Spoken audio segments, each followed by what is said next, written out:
우리 마을은 사방이 산으로 둘러싸인 산골이었어. 할아버지는 커다란 느티나무들이 마을을 지켜준다고 하셨지.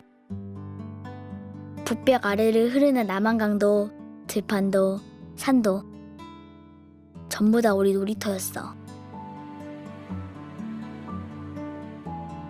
매일매일 뜀박질하며 친구들과 노는 게 얼마나 신났었다고.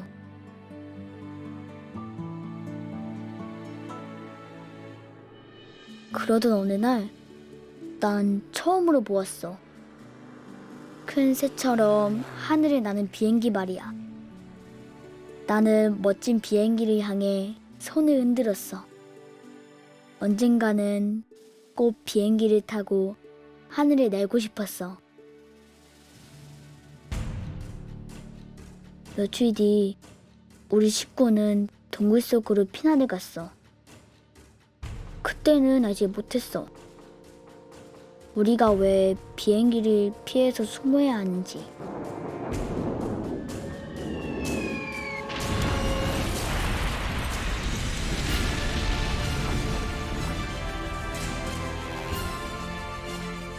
지금도 기억해. 1951년 1월 20일. 그날은 내가 죽은 날이야.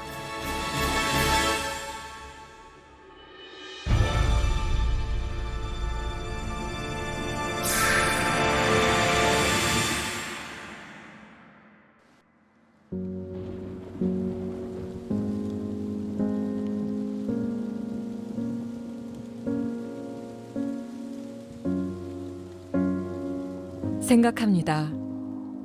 69년 전의 겨울과 올해의 겨울 사이에 무엇이 달라졌는지, 눈 오는 산자락과 얼음 풀리는 강물 사이에, 죽은 자와 산 자 사이에 또 무슨 할 말이 한숨이 깊은지.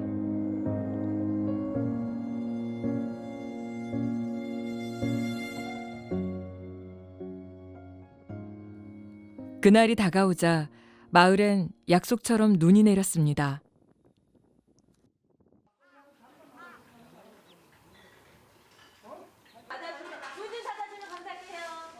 음력 12월 12일, 해마다 찾아오는 그날. 어느 집은 할아버지와 할머니가 돌아가셨습니다. 그 앞집은 한 살 배기 막내와 엄마, 고모가 한날 한시에 죽음을 맞고 말았죠. 산마을 한 동네 이웃들이 모두 같은 날 제사를 맞이하게 되는 것. 그것은 기막힌 풍경이었습니다. 그 앞선에는 동네 제사라고 그랬었거든. 그래서 동네 사람들이 그 사변날 그래서 그 집에서 다 제사를 지내고 그랬다고. 그래서 온 동네가 제사집이 이제. 그래서 이제 많이 빠져나가고 그래가지고. 그러다가 이제 이장님하고 이제 좀 어른들께서 이제 말씀하시길래 이제 이렇게 하자 해가지고 문 앞에서 생기 거의 연도는 확실히 몰라도 한 20년 넘었어요.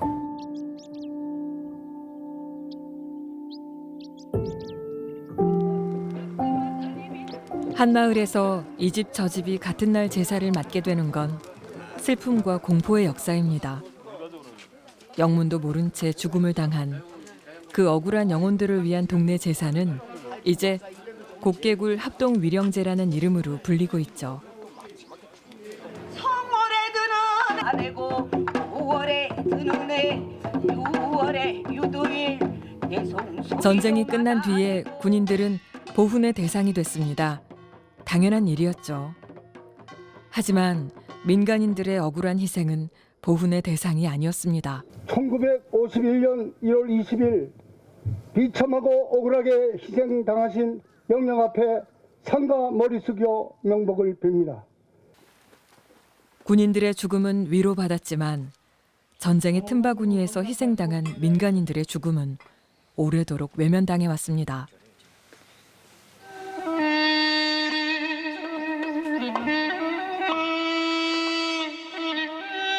유족들은 저마다 원통한 사연을 가슴에 묻고 숨죽이며 살아가야 했습니다. 그렇게 69년의 세월이 흘렀습니다.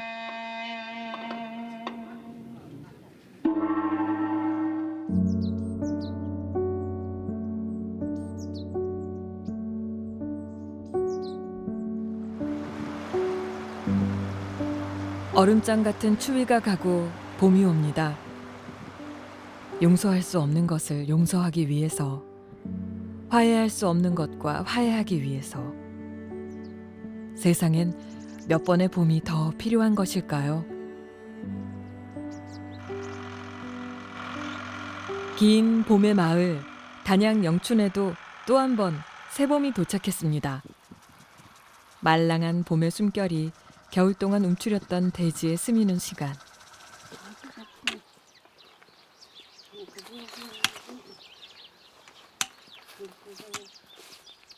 천하장사 봄기운을 뉘려서 당할까요?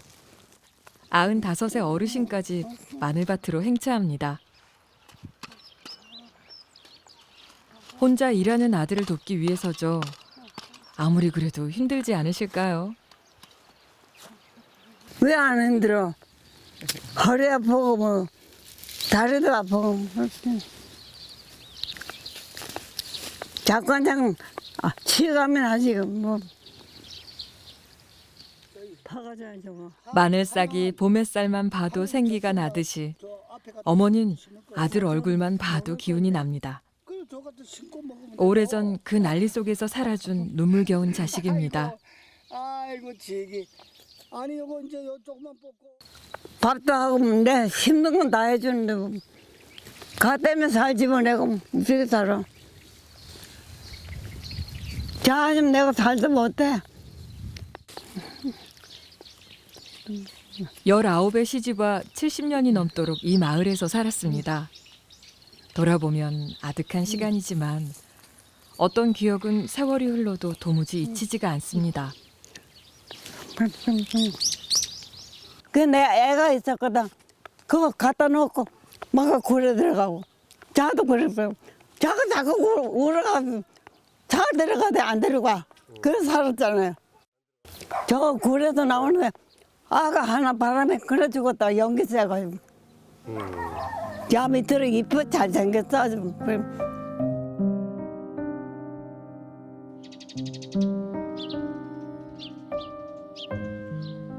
화사하고 눈부신 봄입니다. 오래전의 상처 같은 건 보이지 않는 기막힌 봄날입니다. 하지만 보이지 않는다고 기억마저 없는 건 아니죠. 이 마을 어르신들이 말하고 싶은 건 전쟁이 아니라 사람에 대한 이야기, 허망하게 떠난 안타까운 목숨들에 대한 이야기입니다. 그런데 어쩌면 그건 아무도 듣고 싶어 하지 않는 그런 이야기인지도 모릅니다.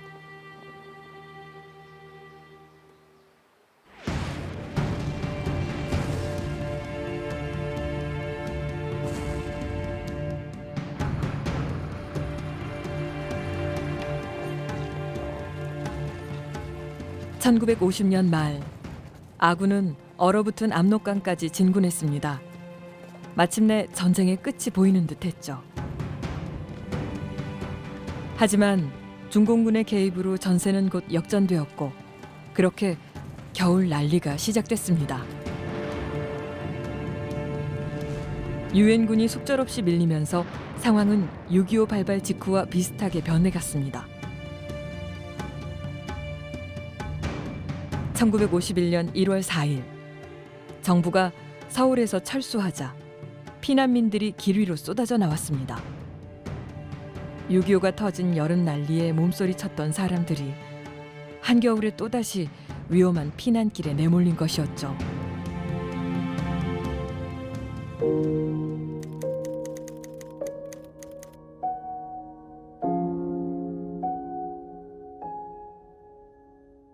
비행기가 자주 보이기 시작하면서 어른들은 이상한 이야기를 하셨어. 미군이 마을마다 댕기며 불을 지른다네요. 아버님, 우리도 피난을 가야 하지 않을까요? 이 짚은 산골에 뭔 일이 있겠냐? 그저 숭한 소문이겠지. 잠에서 깨 어른들 얘기를 들은 나는 어쩐지 슬퍼졌어. 피난을 가면 친구들과 헤어지고 놀지도 못할 테니까. 정말이지. 어른들은 왜 전쟁을 하는 걸까? 서부 전선은 미군이 맞고 동부 전선은 뭐 한국군이 이제 아주 약하다고 생각했지만 약간 맡았고 그 중간에 이제 10군단하고 7사단이 있었는데 그 지역이 이제 한국군하고 미군 사이에 그 틈 있잖아. 이게 소백산맥을 통해서 이제 인민군들이 좀 내려온 거죠. 단양이 뚫히고 만약에 이게 인민군이 소백산 넘어서 경상도로 내려가면 이거는 굉장히 어렵다고 판단한. 그리고 여기서 막아야 되니까. 단양은 남으로는 소백산 줄기가, 북으로는 태화산이 뻗어 있어 인민군들이 산줄기를 타고 게릴라 활동을 펴기 좋은 곳이었습니다.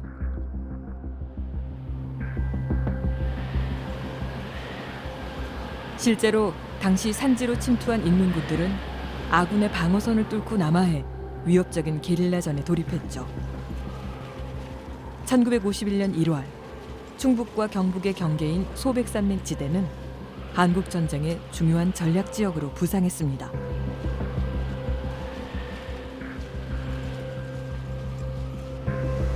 이런 상황에서 대규모로 이동하는 피난민들은 작전의 중요한 변수였죠. 미군은 특단의 조치를 내리게 됩니다.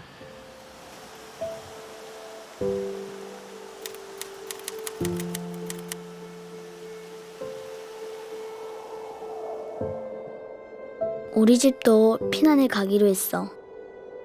앞집도 옆집도 모두 같이 떠났어. 얼마나 걸었을까. 길은 온통 피난 가는 사람들로 가득했어.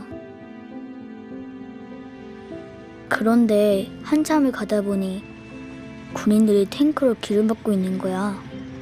Go back. Return to your homes. 피난길은 그렇게 막혀버렸어. 우린 결국 마을로 돌아와야 했어.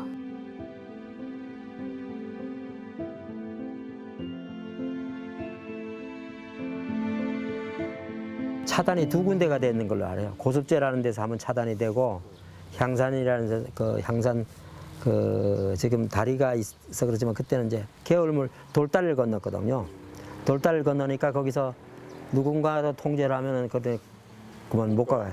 여기서 좀 얼마 안 떨어져 한 20리 남쪽에 향산이라는 곳이 있는데 거기 미군이 주둔하고 있다가 피난민들을 이부 그 빨갱이들이 같이 휩쓸려서 내려온다고 해가지고 못 내려가게 했어요. 이 방향을 그래서 다시 남하를 못하고 다시 이렇게 뒤돌아오다 보니까 우리 곱개꿀이 그래도 피신할 곳이라고 생각해서 곱개꿀로 들어온 겁니다. 비밀 해제된 미군 측의 작전 문서 내용은 마을 사람들의 증언과 일치합니다. 그날은 1월 7일이었고 미 32연대 서속 중대가 단양군 가곡면의 향산리에서 탱크로 도로를 봉쇄하고 있었죠. 미군은 밀려오는 피난민들을 검문하고 마을로 돌려보냈습니다.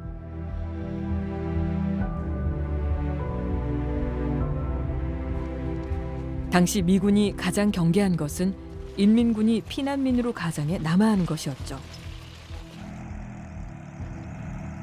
그래서였을까요? 리즈웨이 미 8군 사령관은 일사후퇴 하루 전날인 1951년 1월 3일 문제적 결정을 내립니다. 귀관들은 관할 지역에서 모든 주민들의 이동을 통제할 완벽한 권한을 가진다.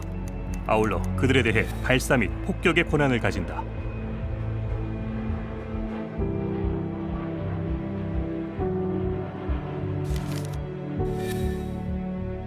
실제로 미군은 이 결정을 알리기 위해 경고 전단을 만들어 뿌리기도 했습니다. 1951년 1월 상황도 피난민들에 대한 적대적인 정책들이 나타나게 됩니다. 그 작전 구역을 정해놓고 그 구역 안에 존재하는 사람들은 적으로 본다. 이런 명령들이 내려오게 되거든요. 외부로 이제 피난을 가려고 하는데 미군이 작전에 방해된다고 피난을 못 가게 했고 되돌아왔단 말이에요. 되돌아와서 집에 있으면 폭격을 당하니까 집들이 다 타고. 근데 거기 굴은 입구가 잘 안 보이고 이제 하니까 그 정도에 가서 있으면 안전하기도 하고 그 안에 겨울에 따뜻하기도 하고 그러니까 피난하기는 안성맞춤이라고 들어간 거겠죠.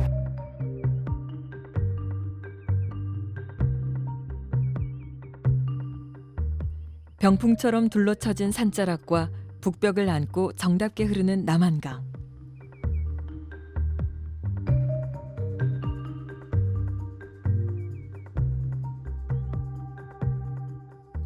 봄이 길다는 뜻의 고운 이름을 가진 영춘면의 상리마을 곳곳엔 아른들이 느티나무 고목이 많습니다. 그래서 느티마을이라고도 불리죠.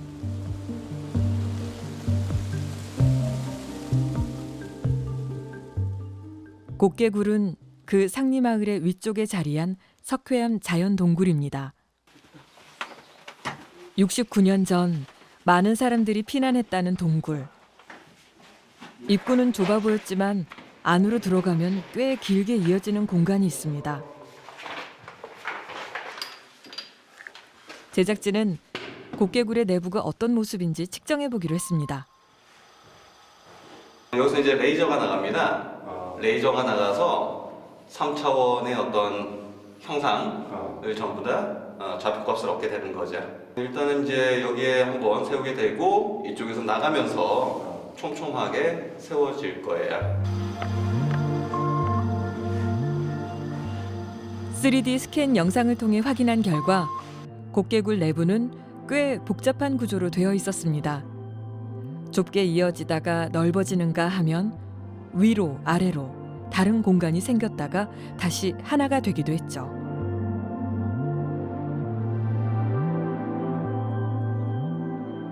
길이는 대략 83m, 내부 공간의 크기는 최소 64세제곱미터가 넘었습니다.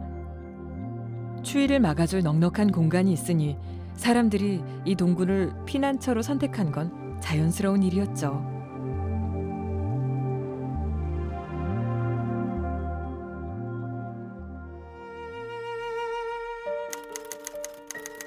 마을로 돌아온 우린 곱개굴로 몸을 피했어. 처음 보는 외지 사람들도 많았는데 다행히 동굴 안은 꽤 넓고 따뜻했어. 바닥엔 멍석과 보리집도 깔았고 히로시마에 증연 갔었다는 아저씨가 말했어. 이거 동굴이 원체 튼튼하니까 온자 폭탄이 떨어져도 끄떡 없겠구먼. 정말이요? 그 말을 들은 사람들이 안심된다고 모두 웃었어. 잘 됐구먼. 그려 다행이에요. 맞아요. 작아요. 근데 들어가 보면 이 층계 이렇게 층계 이렇게 쫙 불이 넓으면서 이제 층계로 이렇게 쭉 돼 있어요. 나는 어리다 보니까 그 고모가 나를 업고 할아버지 있는 데로 같이 들어갔다가 내가 하도 울어제키니까 쫓겨난 거지 나는. 저 사람 그 할아버지나 뭐 우리 할아버지나 전부 다가 보면은 이제 다 형님들이야. 또 볼 땐 다 집안들이니까 뭐 그래 무슨 형님 무슨 라우 뭐 이렇게 다 부르고 했는데 들어가다 입구에 보면은 그 바위가 이렇게 반석같이 이래 있어요. 그 경사진 반석에. 거기에 보면은 전부 다 바깥 노인들은 거기 다 있었어. 온 동네.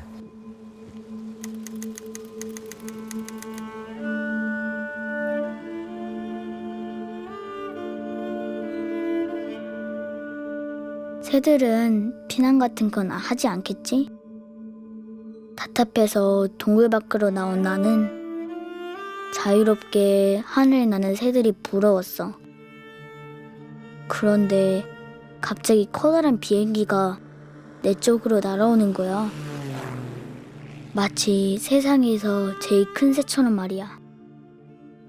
그때 난 알지 못했어.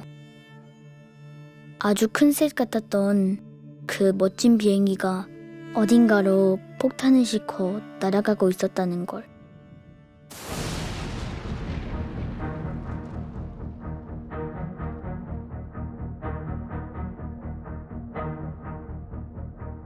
상리마을 주민들과 외지 피난민들이 곱개굴로 몸을 피했던 1951년 1월 중순. 단양은 북한군의 남하를 위한 주요 이동 경로였습니다. 이 시기 미 10군단에겐 특별한 임무가 내려졌죠. 그것은 아군의 배후에 활동 중인 모든 적들을 완벽하게 소탕하라는 것이었습니다.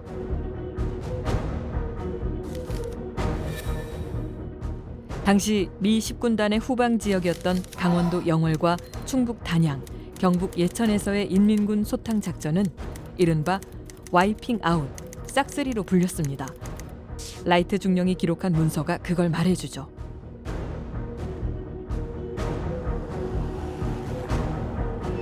공중 폭격은 매우 성공적이었다.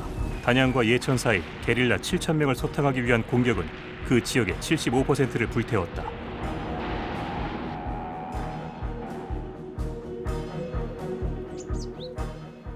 단양에서 가장 먼저 싹쓸이 작전이 실행된 곳은 소백산 자락의 노동리와 마조리 일대였습니다.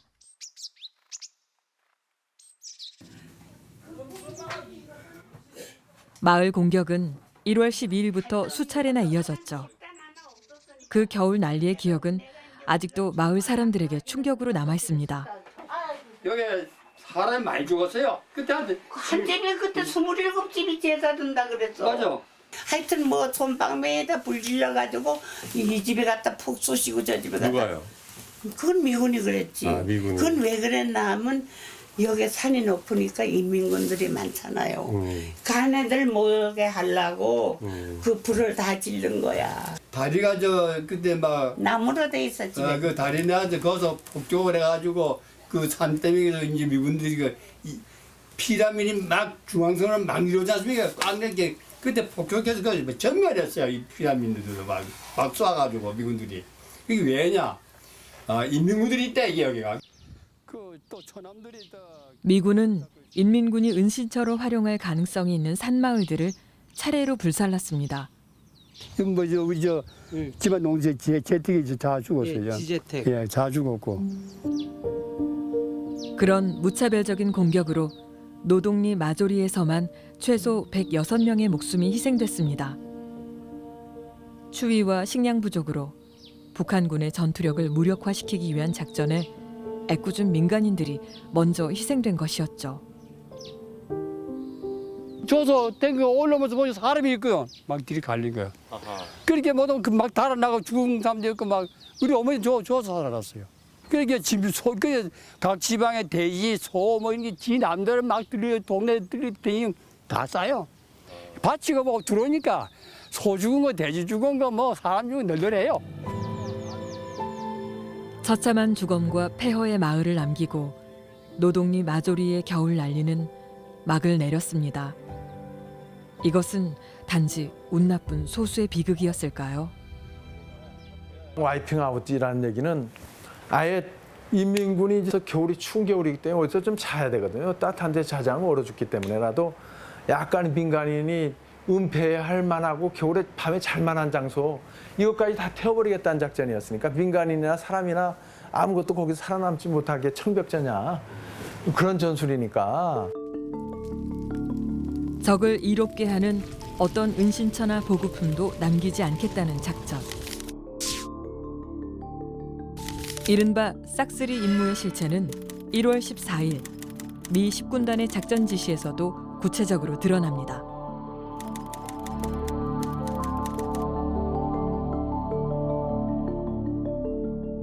그것은 실제로는 적군이 없는 민간인 마을이라도 적에게 도움을 주거나 은신처가 될 가능성이 있다면 모든 공격을 동원해 파괴하라는 지상 명령이었죠.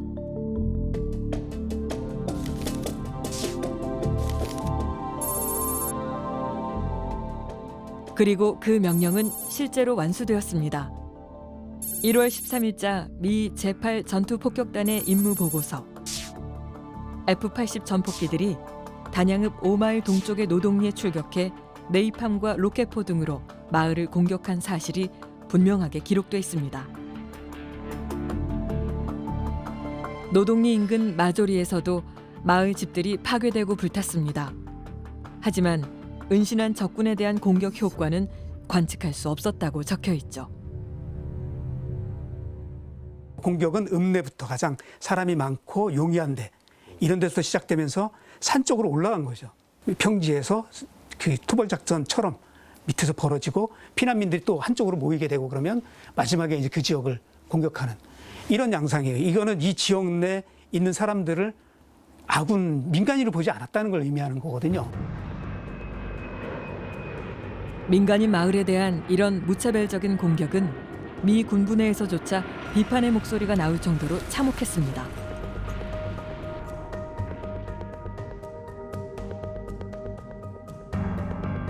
당시 단양 지역을 관할했던 미7 사단장은 무차별 소각 작전을 지시한 상관에게 사태의 심각성을 알리는 우려의 서신을 보냈습니다. 화염에 휩싸인 마을과 집들에서 나온 연기가 단양 인근의 계곡들을 가득 메우고 있습니다.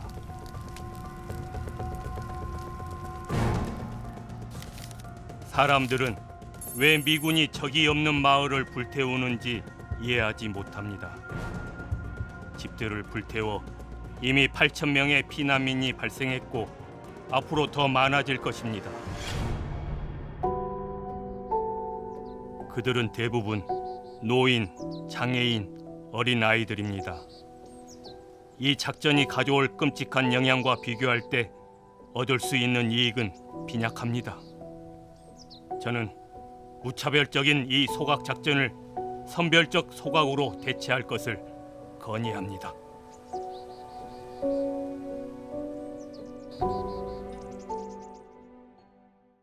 하지만 민간인 희생을 두려워한 이 양심적인 목소리는 외면당했습니다.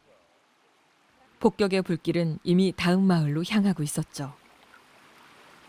지금 내가 살아도 세탁지에 가면 잘 모르고. 가곡면의 대대리와 어이국리는 1월 13일과 15일에 각각 공격을 당했습니다.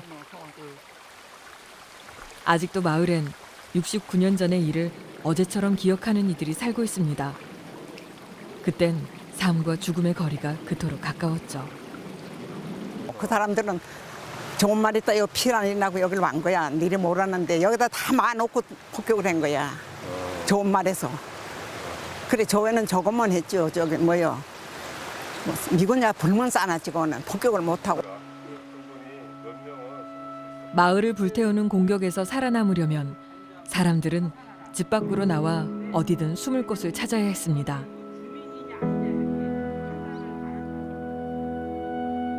석회암 지대인 단양 곳곳에 생겨난 동굴들은 가장 찾기 쉬운 피난처였죠. 하지만 사람들이 모여있는 모습이 보이면 동굴 역시 폭격의 표적이 됐습니다. 애들까지 해서 200명이 요 안쪽 여기에서 꽉. 어이국리 주민 대부분은 마을에서 300m쯤 떨어져 있는 이 동굴로 몸을 피했습니다. 지금은 한드미 동굴로 불리고 있죠. 요게, 요쪽에. 예, 요게.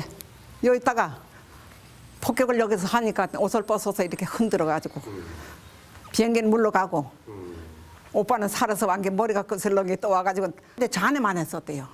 저 안에 많고 여기는 몇 안 있었더라. 여긴 좁으니까 얼마 안 있었는데 여기 있던 사람들이 나가가지고 안에 있는 사람 살린 거죠. 아, 옛날에 굴 컸는데 지금 보니까 별로 안 크네.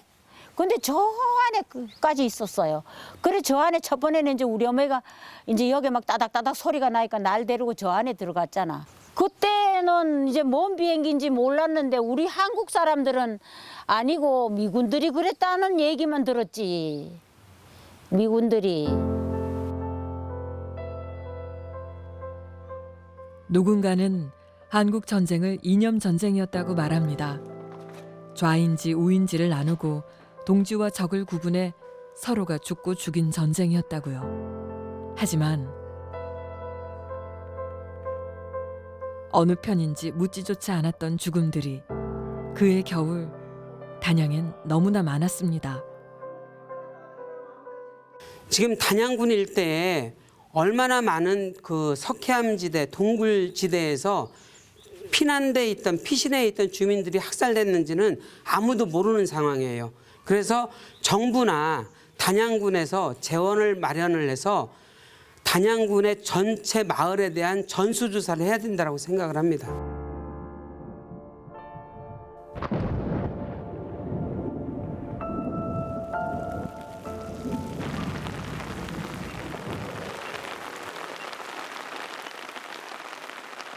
빗줄기처럼 무수한 날들이 지나갔습니다. 빗방울이 대지에 스미듯 쓰라림도 몹쓸 기억들도 어딘가로 스며서 사라진 듯 했죠. 하지만 그게 아니었습니다.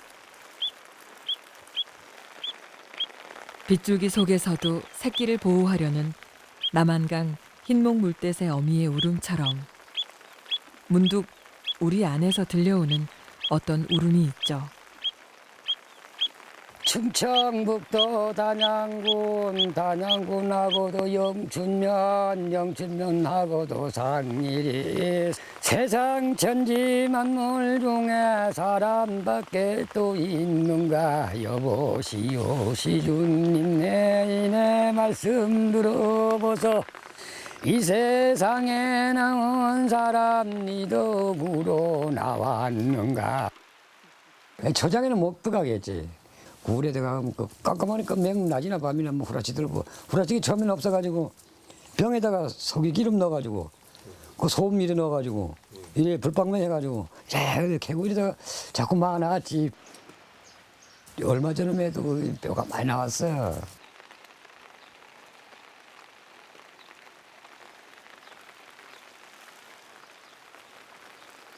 이거 더리빠꺼 총알, 담피, 담뱃대 들어가면 이 수저 끓어 불에 타가지고 이렇잖아 여기다 불에 타가지고 곱개굴에 묻혀있던 유품들입니다. 동굴의 어둠을 밝혔던 등잔과 손때 묻은 동전의 주인들 서로의 끼니를 챙기고 안부를 물으며 순박하게 살았던 사람들이 한꺼번에 쓰러져간 이유를 무엇라 설명할 수 있을까요?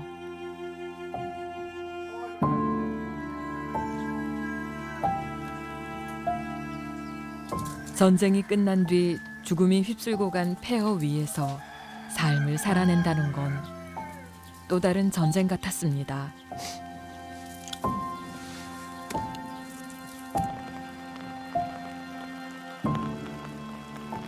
누군가는 너무 오래 울어와서 그냥 웃었고 누군가는 묻고 싶은 게 너무 많아서 차라리 침묵했습니다.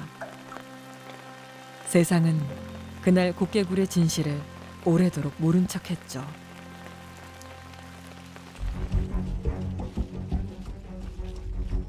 하지만 당시 작성된 미군의 기록들은 분명 그날의 진실에 대해 많은 것을 말하고 있었습니다. 곱개굴 사건 발생 이틀 전인 1월 18일 단양에 주둔 중이던 미 17연대는 7사단으로부터 한 통의 전문을 받았습니다. 그 내용은 당시 작성한 보고서에 상세히 남아있죠.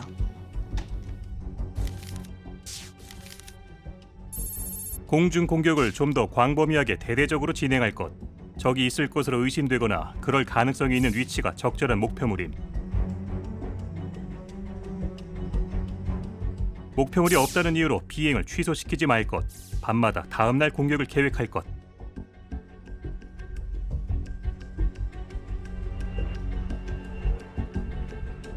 (1월 12일) 노동리를 시작으로 소백산 자락을 따라 동북쪽으로 진행된 소각작전은 1월 19일까지 이미 단양의 많은 마을을 폐허로 만든 뒤였습니다. 이제 남은 곳은 곱개굴을 포함한 영춘면 일대였죠.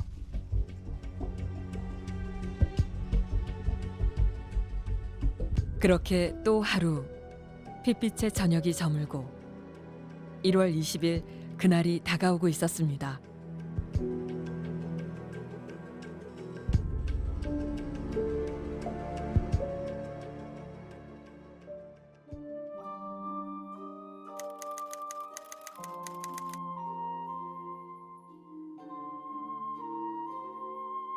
그날 아침은 하늘이 유난히 맑고 예뻤어. 시집간 우리 큰누이가 좋아하던 하늘빛이었어. 그런데 아침부터 비행기들이 날아오는 게 보였어. 미군 비행기다. 와, 이번엔 내리나 돼. 비행기가 보이자 어른들은 어서 동굴로 들어가라고 아이들에게 야단을 쳤어. 그런데 바로 그때였을 거야.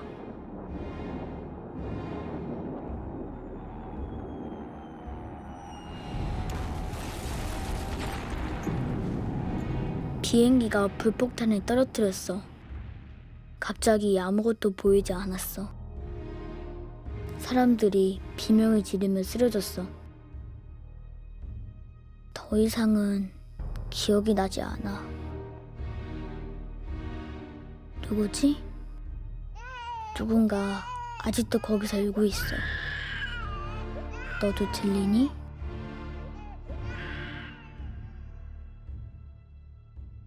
나오다 보니까 굴이 무너졌다 이래 막 굴이 무너졌다 그래.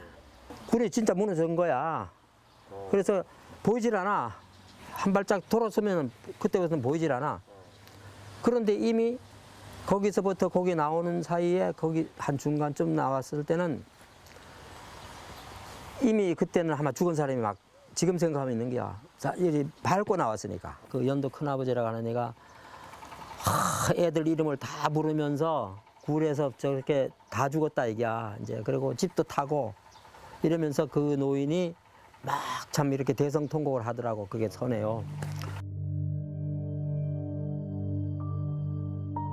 아이고 무채라 몸소리가 나더라.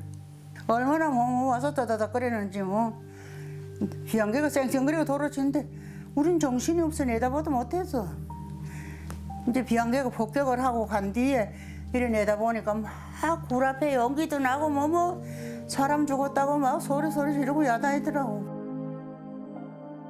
우리 어머니가 우리 동생들 죽은 거를 그 굴 앞에 그 산이 지금도 산이 있지만 거다가 갔다가 우리 어머니가 파고설라 돌로 갖다 묻어놨는데 그때만 해도 개가 얼마나 많은지 개가 다 뜯었대. 하나도 없이 내야 가보는 안 했던데 그래가지고 또 갖다 묻고 또 3번을 갖다 묻었대.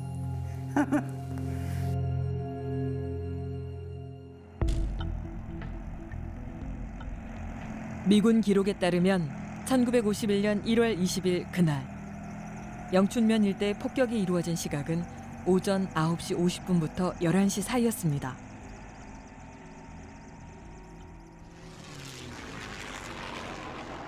용진리에서 시작된 폭격은 곧 상리와 곡개굴 방향으로 옮겨와 대대적으로 진행됐습니다.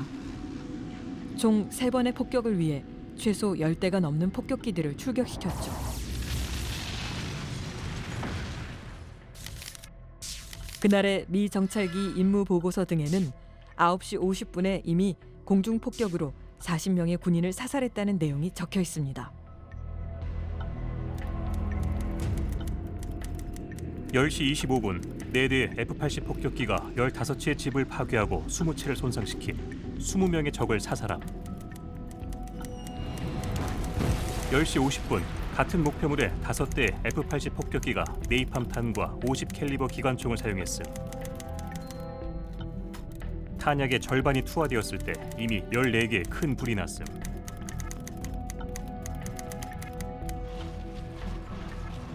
공군이 아닌 미 지상군의 기록에는 그날 동굴을 공격한 사실이 더 명확하게 적혀 있습니다.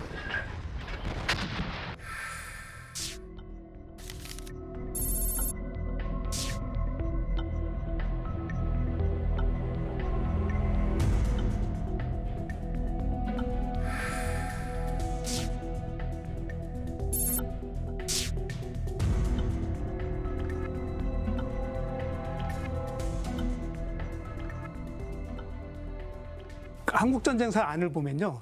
민간인을 공격한 사례를 적질 않아요. 다 적이라고 해놔버려요. 인민군 또는 그를 돕던 사람들이라고 적거든요. 민간인 학살이 있었다는 사실이 이렇게 드러나 있는데 전쟁사 안에는 전혀 그런 거 기록하지 않죠.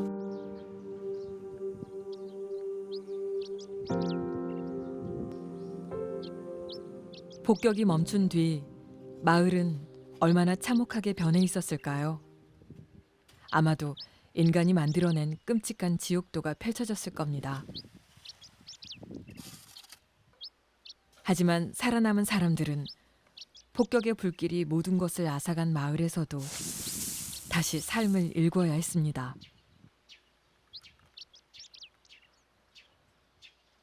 눈물은 죄다. 저 깊은 가슴 속으로만 스몄죠. 잊어버렸냐고. 안 잊어버렸어. 정신이 뭐 있어 뭐. 사람은 뭐 한두 사람이 죽어야지 뭐. 그 안에 다 죽었느니 뭐. 한 집 식구가 뭐 니 다섯씩 다 죽었니. 살아라 보낸 사람은 죽고 죽는다고 있는 사람은 살고 이랬죠. 아이고 우리도 숱한 고생했어요. 집 다 태우고 먹을 것도 없고 아무것도 없이 숟갈도 하나 못 꺼내고. 전쟁은 전선에서만 있지 않았습니다. 군인들만이 겪은 일도 아니었죠. 아군도 적군도 아닌 그저 피난민이었던 흰옷 입은 노인들과 여인들, 아이들이 너무나 많이 죽어야 했던 전쟁. 그게 한국 전쟁이었습니다. 그러니까 대부분이 다 이제 폭격을 당했던 분들이 저 아녀자나 어린이 특별한 전쟁복으로 얘기하면은 특별 보호 대상 있잖아요. 아니 자기 생명을 부지하고 부모를 갖다 살리고 자식을 살리고 싶어서 전쟁터를 피하는 사람을 오거지로 막아놓고 거기 민간이 있을 만한 데는 다 태워버린 거잖아요. 다 태우고 폭격해버린 거니까 이런 작전을 사용하면 다 죽인 거나 무슨 결과가 다르겠어요? 특정 지역에 주민들이 거주하는 지역에 인민군이 이용할 수도 있다는 위험 때문에 이 짐실이 마차, 우마차죠.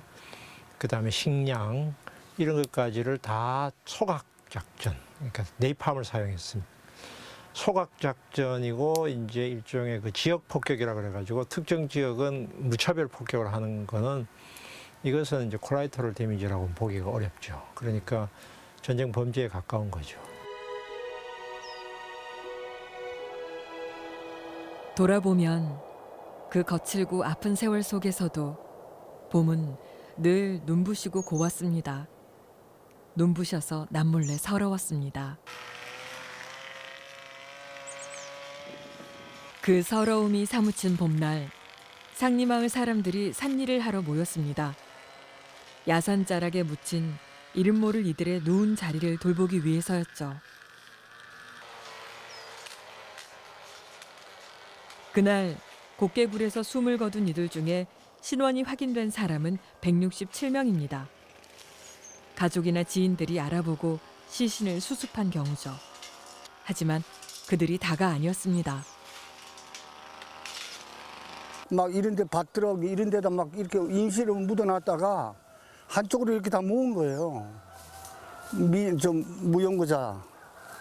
그러니까 여기 연고자가 있는 분들은 각자 다 가서 묘를 썼고, 여기는 전혀 연고자가 없는 분들을 이제 사방 이렇게 막 그냥 임시 매장했다가 이렇게 하나로 이렇게 모인 거죠. 이쪽에다 그냥.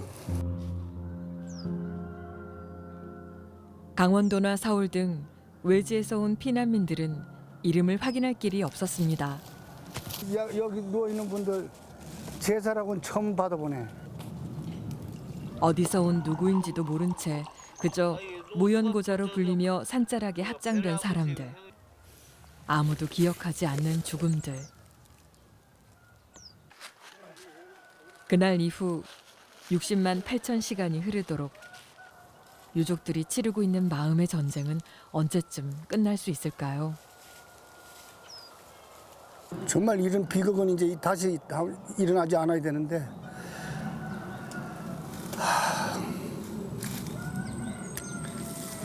뭐 다행히 이번에 과거사법이 뭐 통과됐다고 하긴 하지만은 뭐 이런 것부터라도 깨끗이 좀 정리를 좀 해서 참 나라가 좀 제할 일을 좀 했으면 좋겠어요.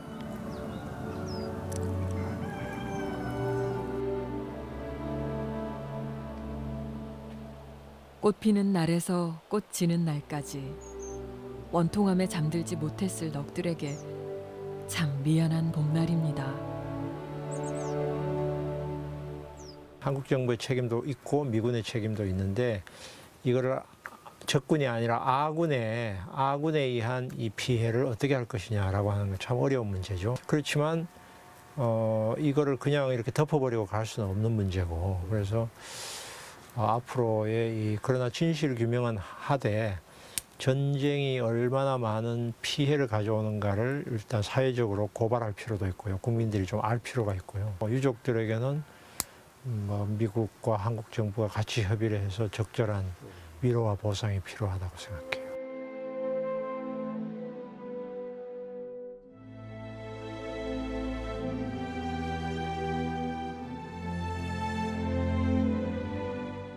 (38선) 대신 휴전선을 남기고 끝난 전쟁은 정말 끝난 것일까요?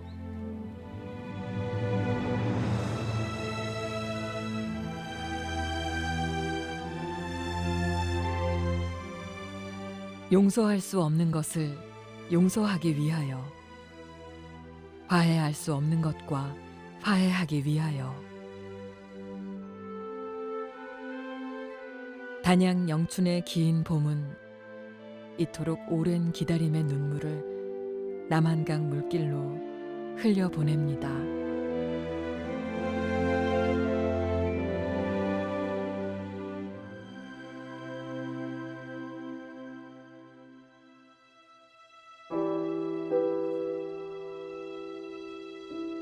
하고팠던 이야기는 여기까지야. 이제 우리를 기억해 줄래? 1951년 1월 20일. 그날 우리에게 무슨 일이 있었는지를